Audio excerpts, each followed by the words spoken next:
Welcome to Unraveling Midlife. I'm your host, Sarah Spence. Thanks for joining me as I explore my own astrological midlife by speaking with all sorts of inspiring people about their life and work. Although common understanding of midlife is a bit older, astrological midlife relates to Western astrology transits that run from the mid-30s to the mid-40s for everyone. Each of the four main midlife transits have an overall theme, though details vary by generation and by individual. It directly corresponds to the term midlife crisis. If you're new to the show, welcome. A few things to note. At the end of the episode, I share a track of my original music. There's a link to guest contact as well as my website in the show notes. And as always, please share episodes you think your friends might like so people can find out about the show, or even better, give it a great review online. This Aries new moon is the second in a row, and it's a solar eclipse. Astrologers have been heralding it as a very powerful new moon, a good one to make new intentions. And it'll be followed in a couple of weeks by a lunar eclipse in Libra too. So lunar eclipse is where you go outside, see the moon, and the sun is just the shadows coming across. And so it sometimes is a blood moon looking all red. And you may have seen one of those.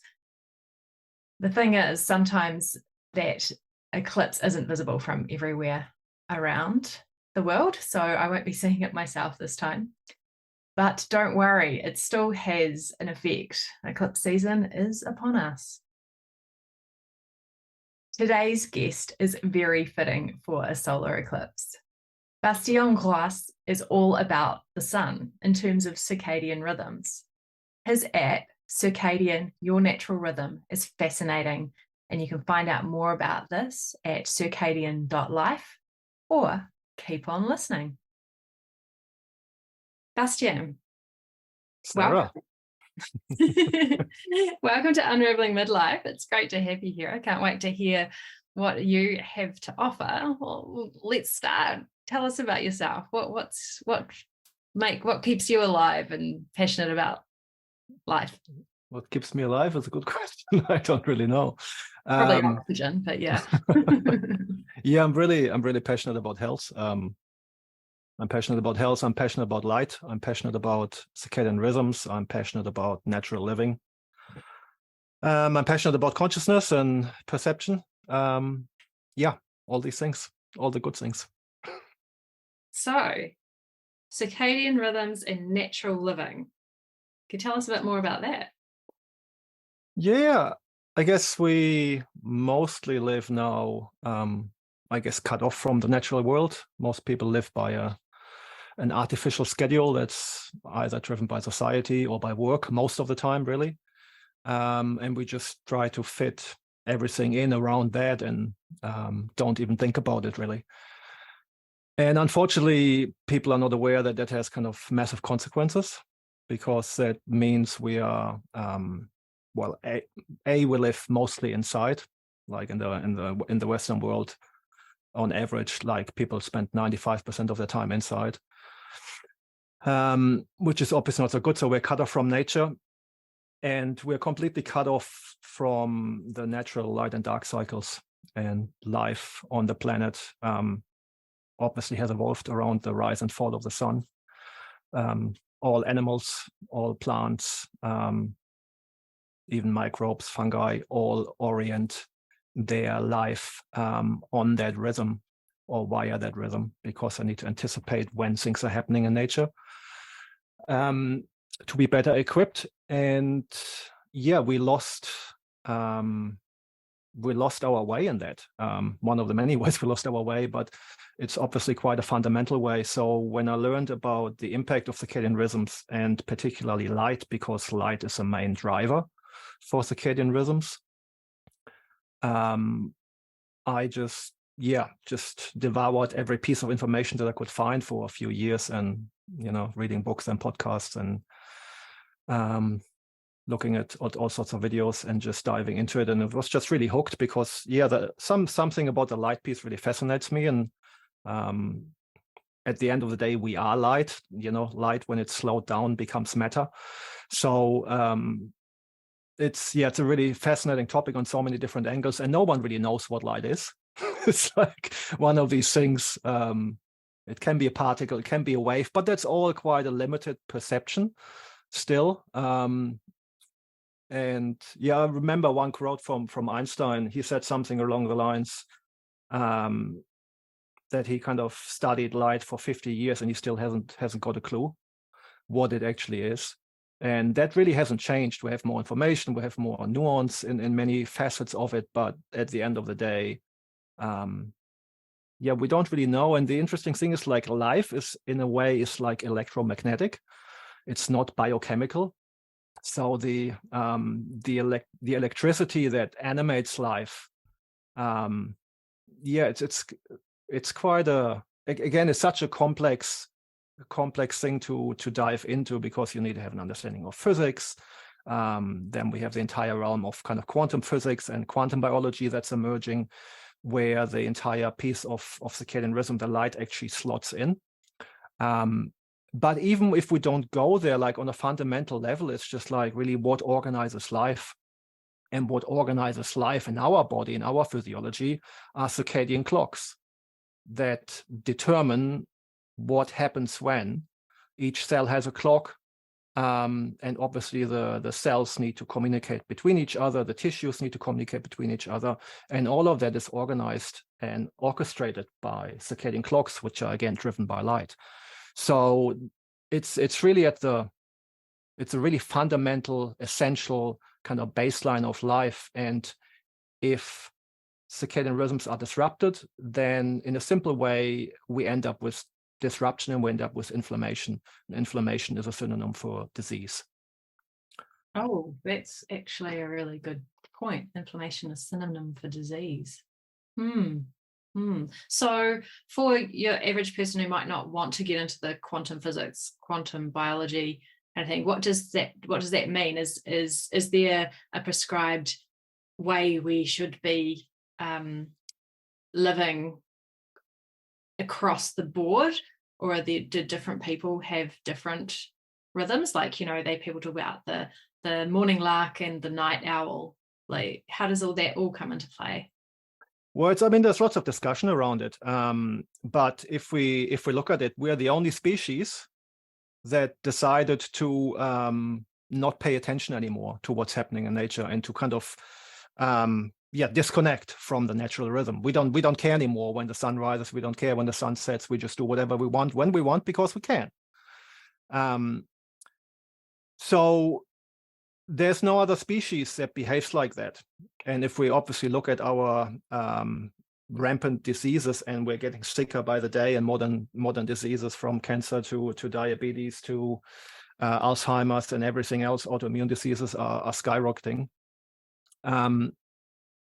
And particularly in the last 10 years, that trend has been increasing dramatically. And one of the things that changed in the last 10 years is the introduction, or not the introduction, but the explosion of cell phones and the technology and the multiple devices people are having, and they're carrying them with them all the time and looking at them all the time. And that goes along with getting a light signal, like, constantly.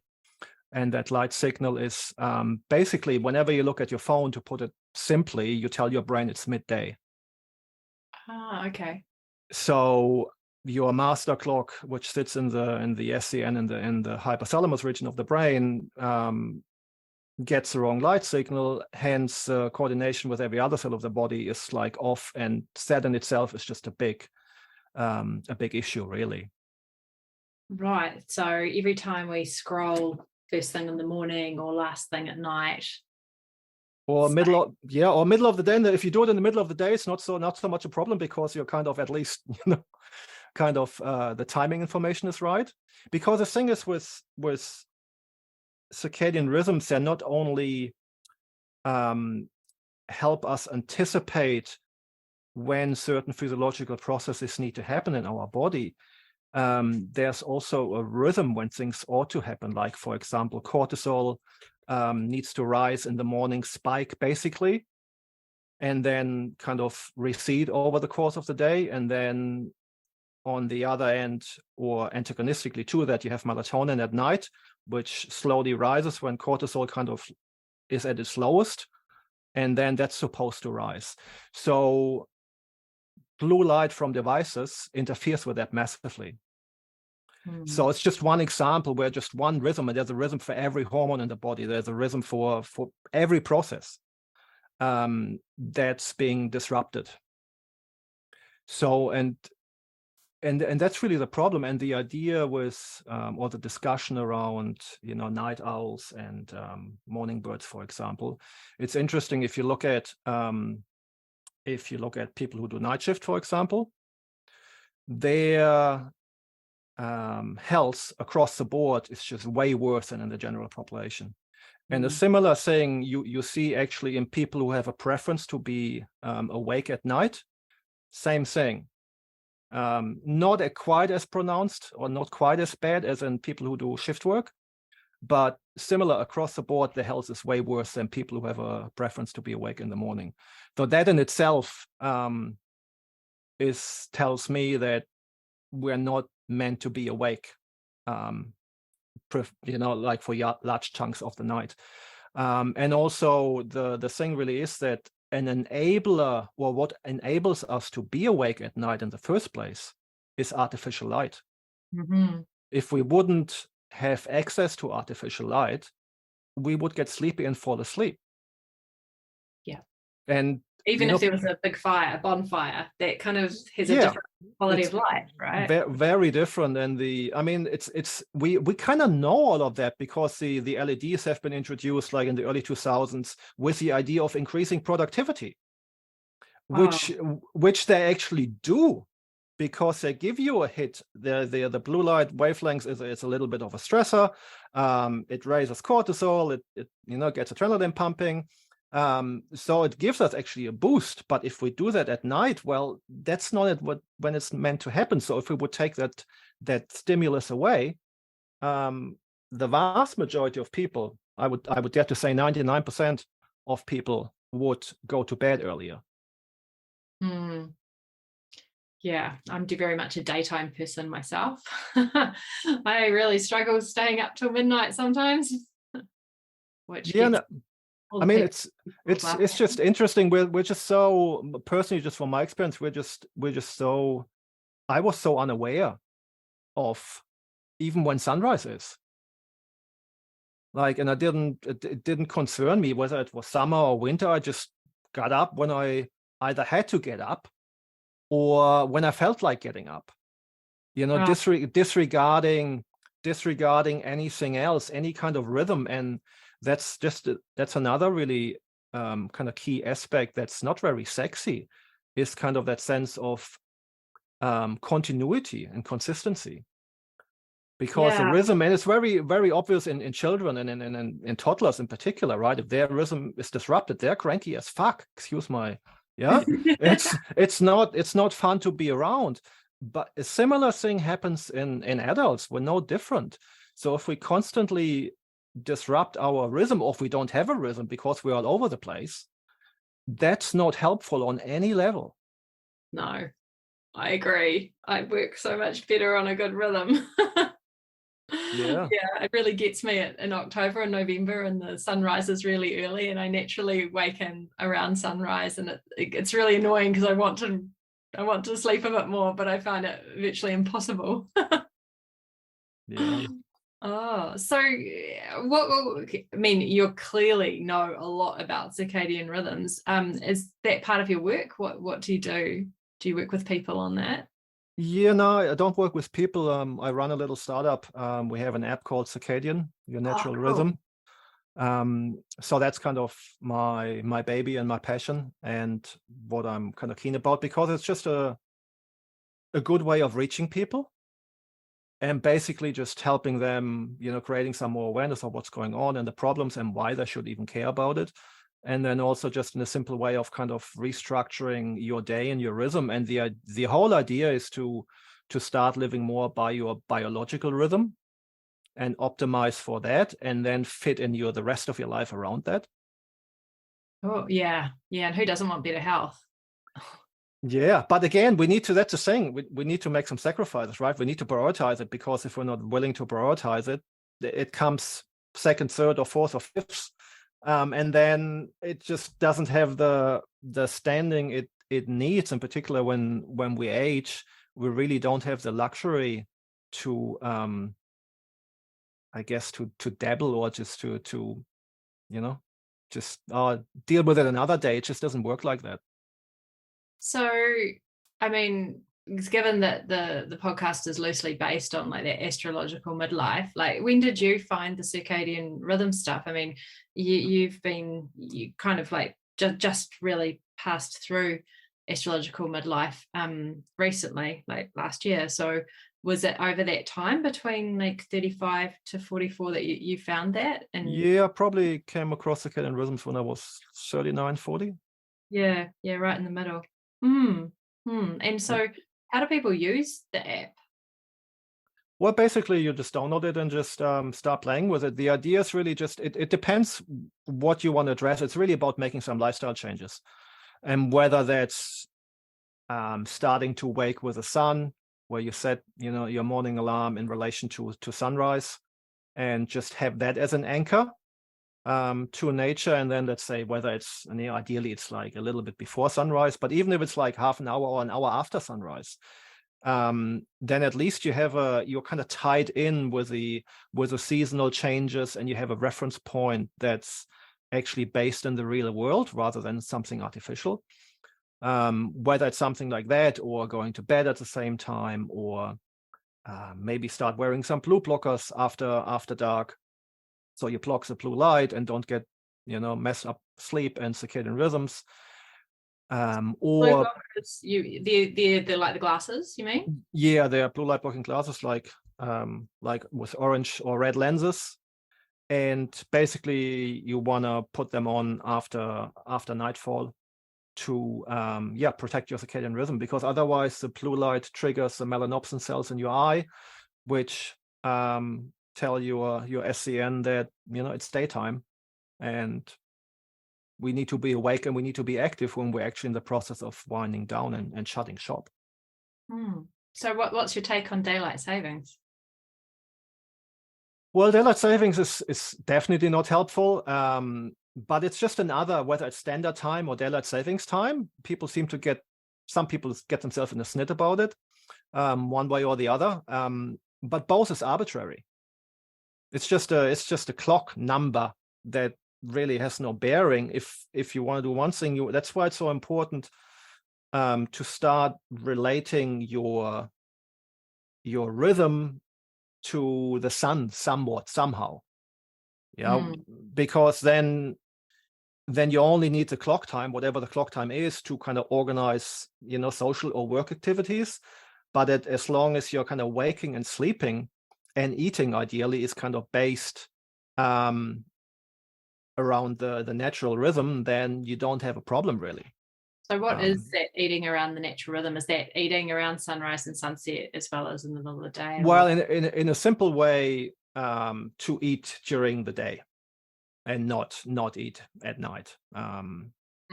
There's tons of research on intermittent fasting, and the earlier you have your eating window, the better it actually is, which is, again, contrary to how most people do it. Most people skip breakfast and then have lunch and a late dinner, which is far from ideal, messes with your sleep, messes with your hormones, and makes you gain weight and lots of other things. It's just, Wow. Yeah. And how did you come across all this? How did you become interested in this topic? Well, I started my own health journey, really, and then initially I started just with diet change, like everyone does. You want to be healthier, you change your diet, kind of thing, and eat better. But that's actually very limited.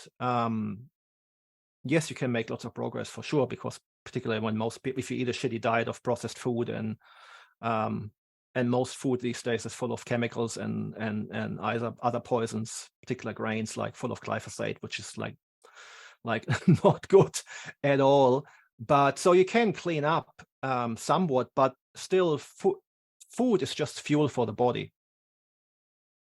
your engines, your cells, your mitochondria, who actually produce all the energy, they don't care so much about the food that's coming in, because the food just gets converted to electrons, which is then made to energy. But so it's much more important that you actually maintain your engine, so to speak, and the connections in your body so that they are optimal, because then you can get away with actually putting shitty fuel in to some degree. So that's where the idea of health and people just focusing on eating a little bit better and moving a bit better, even so it helps, but it doesn't address the fundamental problem, which is you actually need to do the things to harmonize your body so it can function. There's no disruptions in the machinery. Without that, you're pedaling upstream, and it's not going very far. And it's just the same idea with, genetics has been the focus for so many decades now. Or it's the genes, and if you have bad genes, you're kind of screwed. Well, that's we know now that's complete nonsense, because epigenetics actually trumps the genome, because it decides what genes are turned on and off and when. And that's exactly what circadian rhythms do. That's what light does. That's what lifestyle does. So if you just recapping in case there's listeners that aren't familiar with the term, how would you explain epigenetics? Well, epigenetics is basically your environment, what you do, your behaviors, and the influences, the life you live, basically drives what genes are turned on and turned off. So that's where lifestyle and lifestyle medicine comes in, because you are not at the mercy of your genes at all. And that's really I guess that's also a really encouraging thing, but it also means that you need to take responsibility, because you might have great genes, but if you live a bad lifestyle, that's still biting you in the bum sooner or later. Yeah. I think a lot of people are finding that. And that analogy, with, if a fish gets sick, and it's in kind of swimming in dirty water, like, well, is it the diet or is it the environment, right? So and it's the same as for us, because the light we live under, the other stressors of life, whether it's noise pollution or toxins in the air, chemicals, other stressors, just a stressful environment, that it kind of has obviously a huge impact on us. Yeah, last year I got told to cut a number of things out of my diet, and I think the biggest, I knew that cutting out grain and gluten would make a difference, and dairy, because I'd done that before. That the one I hadn't cut out before was preservatives, and oh my gosh, the difference in how I felt, because I wasn't eating anything that had there's so much. Like, I bought dates without checking the labels recently, and they're freaking injected with canola oil. Like, really, seriously, and everything's got like citric acid added or natural flavors. Like, whoa. Yeah, and I think it's just really for what I like, that idea of connecting people back to the real world. And I think awareness around sunrise, sunset, having that's a funny thing, just briefly going back to light, because the way people live with basically artificial light during the day and artificial light at night, you're getting it wrong on both accounts, because you're not getting enough and the wrong light during the day, and you're getting way too much and the wrong light at night. Yeah, and then also that the other example, which is so hilarious if you kind of understand light a little bit. When we're going outside, we're putting sunglasses on, we're putting clothing on, we're putting sunscreen on. When we're going inside, we take everything off and going, oh, it just hit me with the artificial shit that we're sitting under. It's so ridiculous what's happening, but it just shows the level of, I guess, unawareness and disconnection that we kind of created. And it just keeps us trapped in making bad decisions, because it's like the other aspect of light that I like so much is just particular around sunrise. besides the, hold on a second.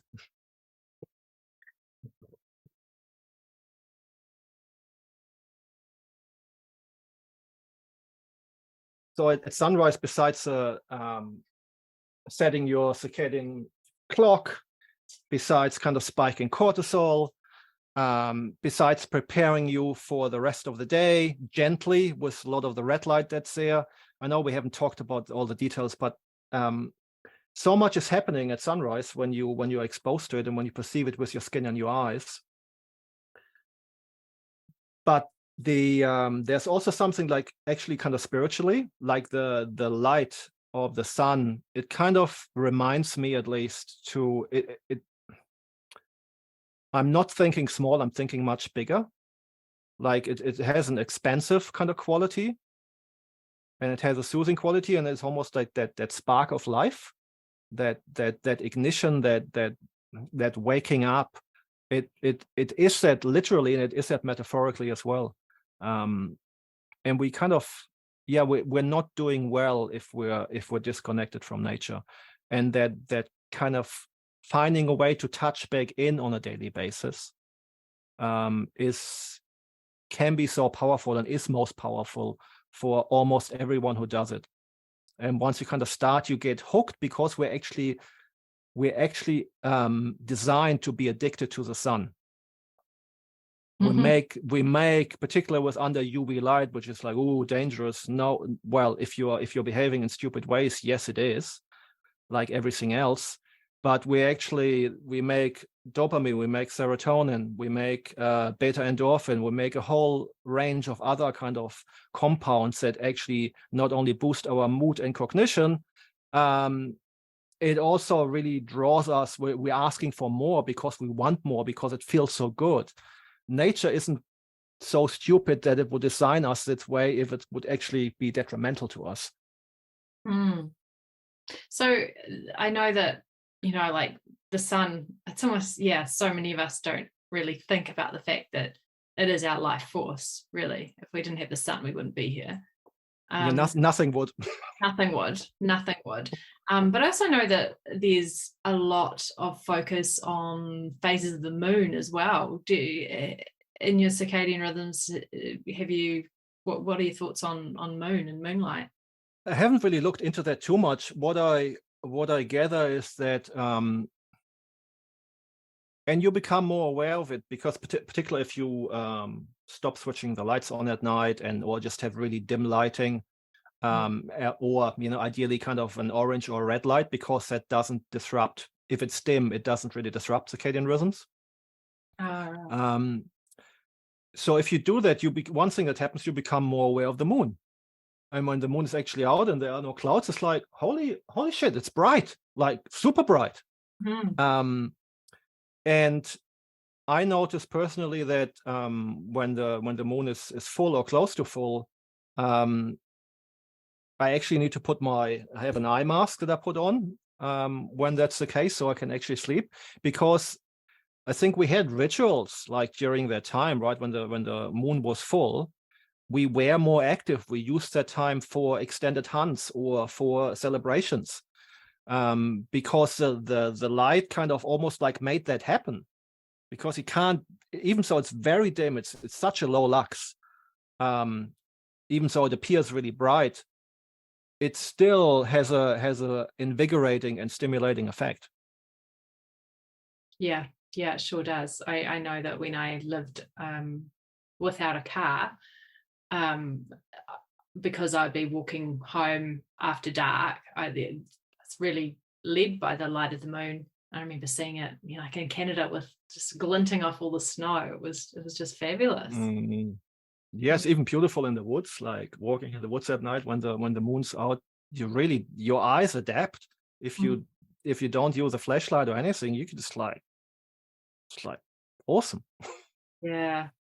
I did get an orange bulb once. A friend of mine got one, so I went and got one, but it turned out it works through the Wi-Fi, and then I didn't use it enough, and then it would reset. So I'd turn on this on my light, expecting this gorgeous orange glow, and it would be this bright white flashing, and I'm like, oh, what's my login? How do I like? Oh, it was a bit of a buzzkill.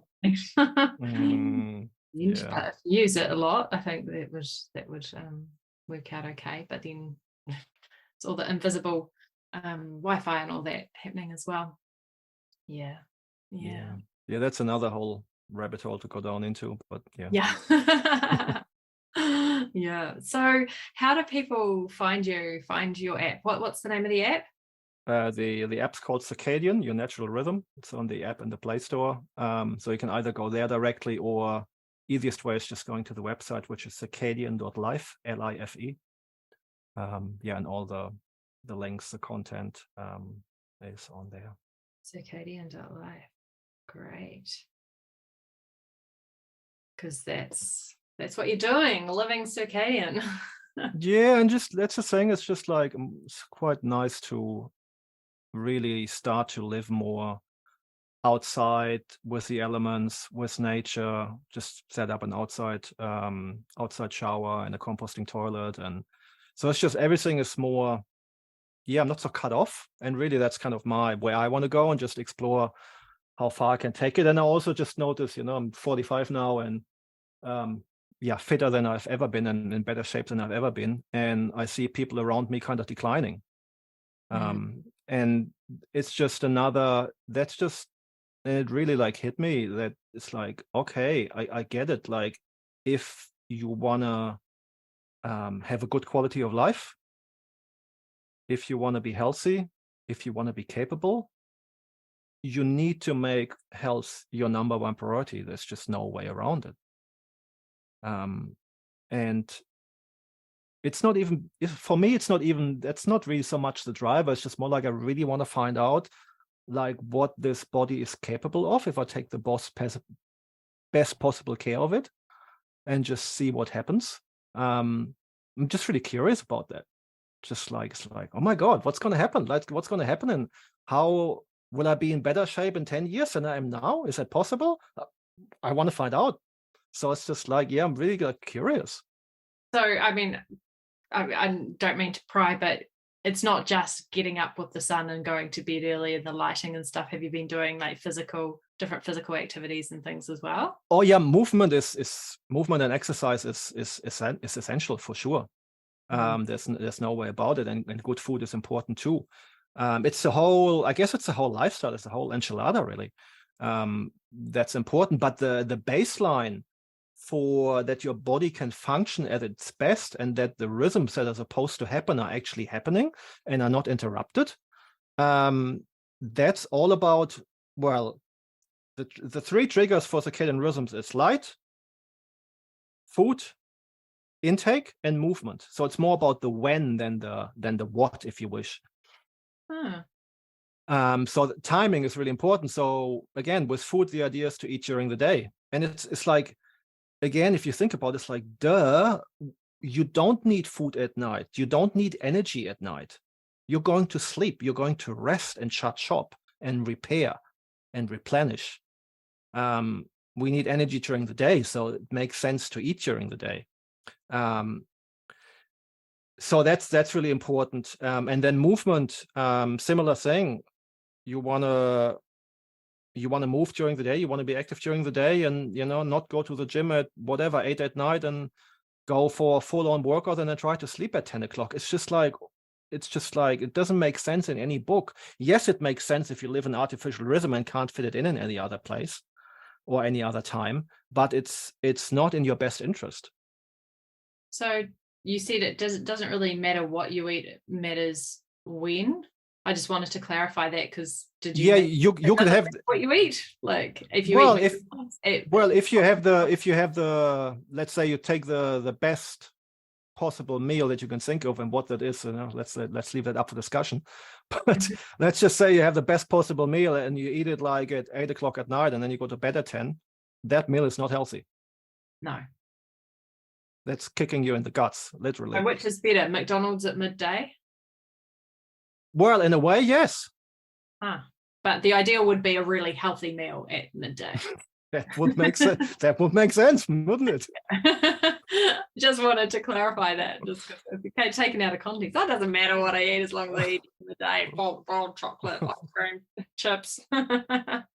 But there's another interesting thing that's really overlooked with regards to exercise, because people are mostly told, and the prevalent idea is that, oh yeah, just do lots of cardio. Well, cardio is actually not that helpful either, because yeah, everyone tells me don't do so much cardio these days. I think it's shifting, but yeah, that has been around for because what happens at the end of the day, you need to, if you start doing cardio, you need to do cardio longer and longer and longer for it to have the same effect and kind of to maintain the same level, and your body just becomes more efficient. The thing is, on the other hand, if you actually build muscle, muscle is very metabolically active tissue, meaning it just burns way more calorie even at rest. Yeah. So, and then it's also super protective. Yeah, like so many people when they get older, they fall and break a hip or break a leg or break whatever. All of that is much less likely to happen if you have muscle mass, because it's protective and you're more able and you're more flexible and you're stronger. And you also, then the whole thing with the bones need to be stressed as well. Otherwise get osteoporosis and other problems, arthritis. So if you actually do like body weight stuff or weight training, then you strengthen all of that. Mm-hmm. So it's just, yeah, and you get away with eating more than you ought to be, because it just burn it off easier. So it's just on so many levels, building muscle makes so much more sense, metabolically speaking, than cardio. And it's interesting also, like, there's quite a few, like, and it's very interesting actually, grip strength is one of the best predictors of mortality. Or not just mortality, but like longevity. The better your grip strength, the longer you kind of live. So it's just fascinating that it's not necessarily causal, but it's just what they found statistically. And it just makes sense, because you have a strong grip strength. It's not just the strength in your arm. It's in the shoulder. It's in the chest. It's like everywhere. It's kind of core strength as well. So it's fascinating. I actually did a grip strength test, maybe, a few months back, and I was well below the recommended, and I was like, oh dear. So that's a really good kick up the pants to, even when I'm holding barbells during a workout, to really grip on, because that's the way that the wrist can build strength too, is what I found. And the longer you use it, the longer you hold it, the stronger you get. And also, like, most people are just, overweight. That's just the thing. Most people are overweight, and even there's such a thing as kind of skinny fat. And that's actually where people look actually healthy and look lean. They are lean, but they have a lot of fat tissue, particularly around the waistline, like under the skin. And that's actually often more dangerous than people who are actually like overweight and have that extra fat mass. And that's really the thing with, if you work out and if you start building muscle, then, well, you burn off the fat tissue. You actually use the energy that's there for the exercise, and then you convert it, and you convert and recruit muscle cells. It's just, makes sense on every level. Mm-hmm. Wow. So waking near sunrise, preferably slightly earlier. Eating during light hours. Yes. Move your body during the day. Move your body during the day. And then when it comes to sunset, I guess that depends on the time of year, but it's about like either wearing blue blockers, maybe I'll be looking online at blue blockers after this, and making sure that the light source isn't stimulating us to feel like it's the middle of the day and we have to be on. I know that when I look at my phone before I go to sleep, I end up having a really crap sleep. Yeah, and just, dim the phone way down, just simple things like that. There's software you can install where the iPhone has kind of a red filter. Yeah, So yeah. ideally, you do these things to minimize the impact of the light. But I do all of those things, and I wear blue blockers because I'm just not. Yeah, it impacts me too much. The funny thing is, once you start retraining your eyes a bit, you actually become aware how aggressive and how toxic the artificial light from LEDs actually is. Oh, when I've been like on holiday and then I head into like anywhere with that horrible just those I guess are they UV lights? Is that what they're called? The No, office lights. Those office lights that are oh, just the right. complex fluorescent, or the the fluoro lights. That's it. Yeah. I haven't been hanging out in an office recently, and I just kind of go, oh, I need my glasses. I don't even really need glasses, but when I'm in those kind of areas with the kind of light, it just helps. Yeah, I mean, I don't want to open up another rabbit hole, but the like, is it 50%? No, sorry, it's like 30% of the world's population are myopic now, are short-sighted. And that's predicted within the next few years to go to half of the world's population. Oh, especially after all the lockdowns.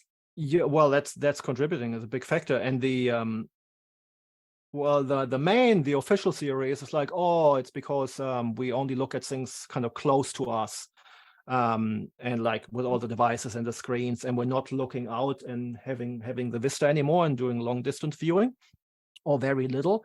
And that's definitely a factor which elongates the eyeball. But what also elongates the eyeball is actually blue light.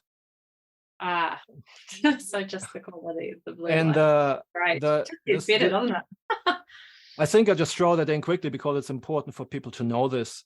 The short wavelengths of the light spectrum is like the ultraviolet and the blue, and on the other end, on the long wavelengths, you have the red and the infrared. The short wavelengths, to make it really simple, is stimulating and is a stressor, and the long wavelengths is regenerative and repairing. The modern LEDs have zero red and infrared. You only get stressed and oxidize the tissue, like constantly. Right. So we really should be hanging out in a red light district for bunch. Yeah, well, it's better. Or get some sunshine, because sunlight is always 50% red and infrared. We need it. It's essential. We evolved under it. Without getting red and infrared, you're not only screwing up your eyes, you're screwing up your skin.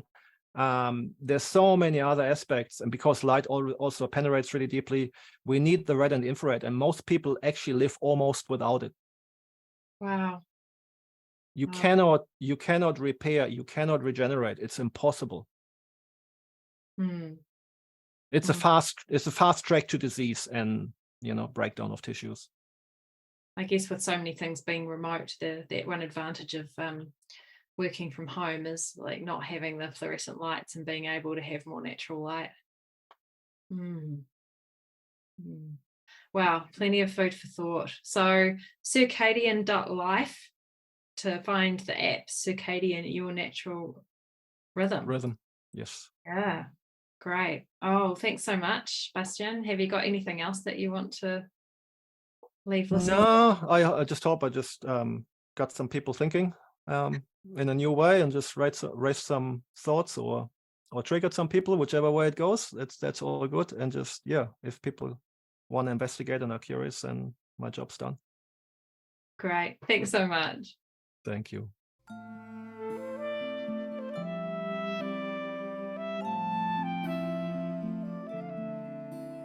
Welcome to the music section of the show.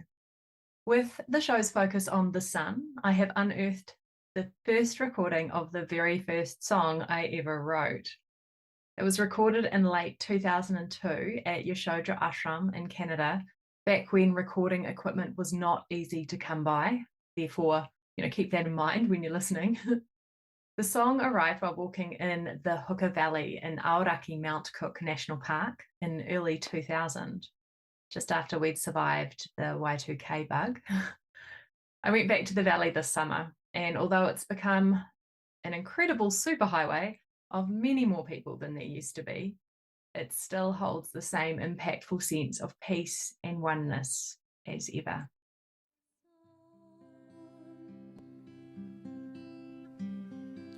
Be as the sun, be as the rain that falls, find your path, the one you know, your chosen call.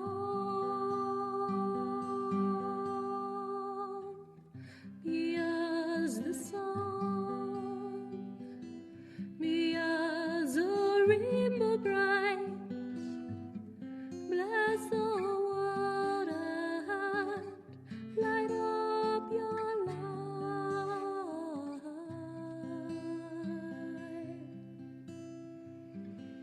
Be as the star shining in the sky, and when the time comes, let go and fly.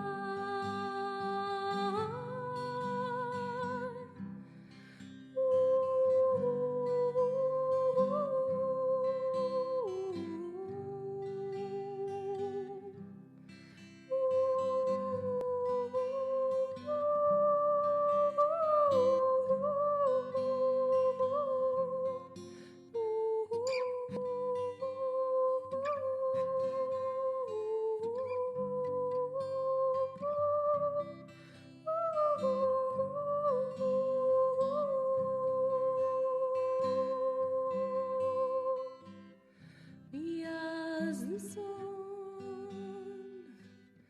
be as the rain above, be the one you can only be with love. Be as the mountains, the valleys low, be as the surfing waves, the river flow.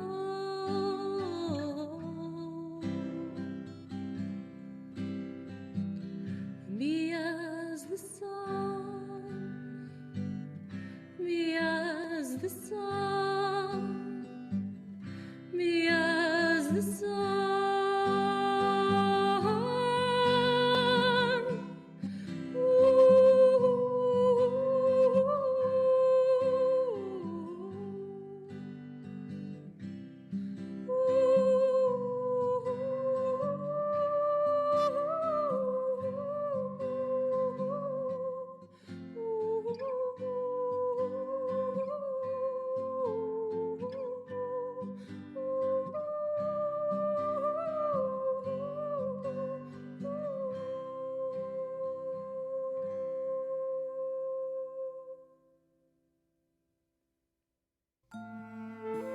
Unraveling Midlife is brought to you from Aotearoa, New Zealand by www.sarahmarlowspence.com. Theme music is by Sarah Marlowe Spence and Saraswati Marie Willis, and art by Samantha Hepburn.